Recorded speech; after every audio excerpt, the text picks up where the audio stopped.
So it's happened again. There is a lot of discussion going on right now about Oath. There's a lot of people excited about Oath, but in spite of having a custom insert inside of each and every single edition of Oath that's out there, people are still wondering, how the heck do I put all the goodness inside of the hotness? You got all of the custom extra upgrades, all of the sleeves. Where does it all go to keep everything organized? And because I've already put out our review and I've had my grubby little paws on the game for a while, I thought I would impart some wisdom with you, a la that video that we did for Gloomhaven Jaws of the Lion, which people seem to appreciate oh so much. So without further ado, let's see how I put together my box of Oath.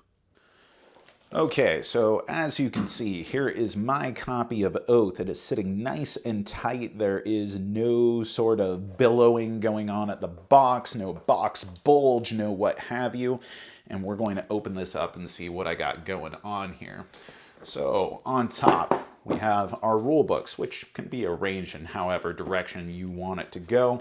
But all these go off to the side, and it's pretty straightforward. This is exactly, I think, how this was intended to be. We have our player boards up here, along with our princely and imperial reliquary.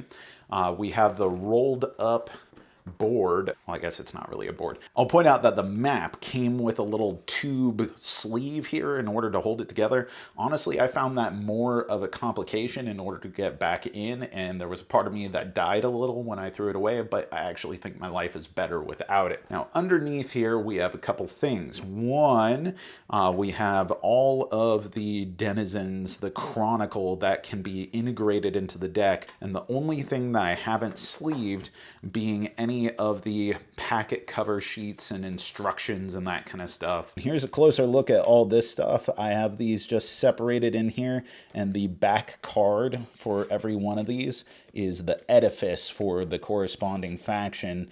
Otherwise, I just have all of the faction cards, the denizen cards belonging to that suit in front of them here, and then up front I have all the dispossessed, and like I said, I have all of this archive stuff going on. So now over here, because I have the upgrades to the nice pretty versions of these, I didn't want to get rid of the original components, but I just have them in a baggie, hanging out, just stored away. I don't need to touch those for any reason. And then the O's that are not sworn in the current game that everything is set up to play, those go off to the side. Now, all of this, you can clearly see I have all of my components for the different players in baggies that I had in this extra L-shaped ridge, your L tetromino if you're familiar with Tetris. And then this, I didn't really have a good spot for it, but these are all of the Clockwork Prince components, and you know, it's just a thing, and I wish these were better components. I mean, that could be a whole video in and of itself. How do you have such a beautiful game, and then this is your components for the clock? Anyway, then that leaves us with the only remaining things in the box. I have the world box, which I'm going to get to. And then underneath, I have the Oath Chronicle book. If you have that, that's where you go over all the games that you've played and you draw pretty pictures if you are so want to do. And we have our tray with our favor, our secrets, all the battle dice. And then inside of here, I also keep the round marker, the Chancellor's dice, and the vision counter. So cute.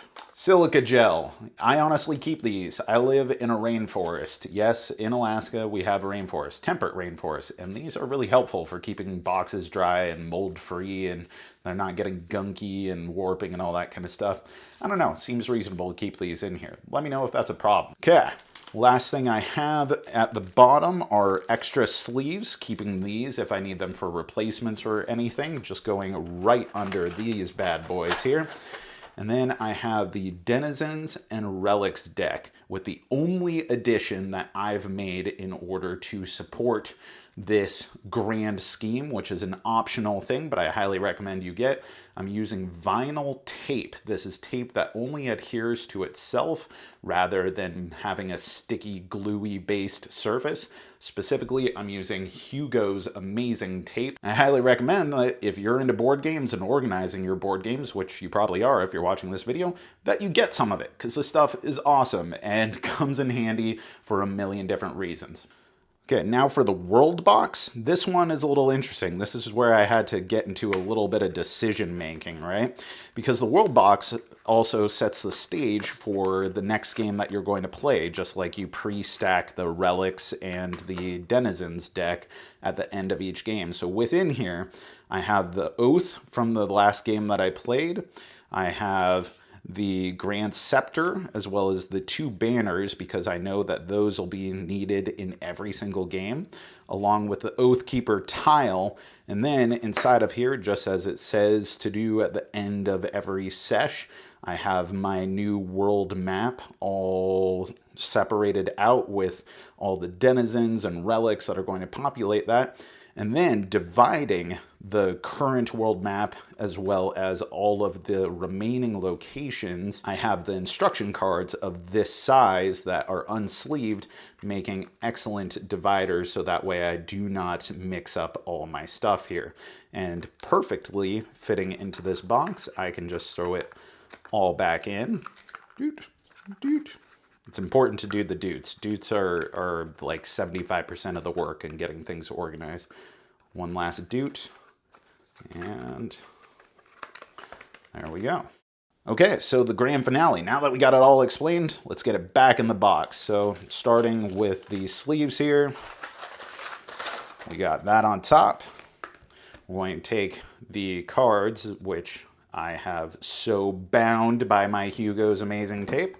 That goes right there. I have my Oath Chronicle book, and then my world box directly on top of that.